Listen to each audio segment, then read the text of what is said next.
Hi everyone. There's two things I want to emphasize for problem set 3, which is due on Wednesday.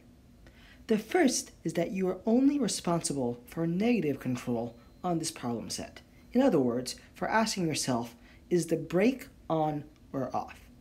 You are not responsible for positive control yet, since we have not discussed that as a class. We will come back, we'll talk more about that on Wednesday. So for the purpose of this problem set, you only need to ask yourself, does transcription occur or not?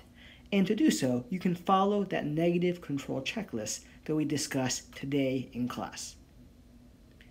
The second thing I want to mention is this other gene called LAC-A, which I recognize that we did not get to in class today.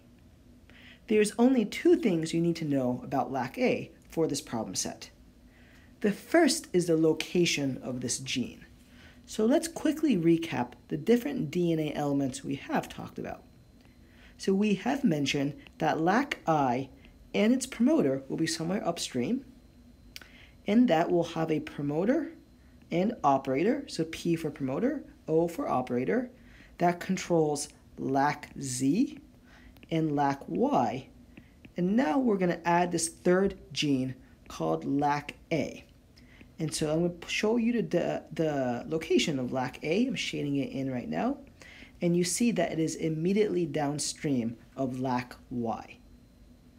The only other thing you need to know for this problem set is that LAC-A, the gene LAC-A, makes this protein called trans-acetylase. And we'll come back and we'll talk more about what trans-acetylase does on Wednesday in lecture. So again, the only two things you need to know for this problem set, LAC-A is a gene downstream, immediately downstream of LAC-Y, and it makes the protein trans-acetylase. As a reminder, if you have any questions, I encourage you to come to my office hours. So I have office hours today, tomorrow, Wednesday, and Thursday. You also have the free drop-in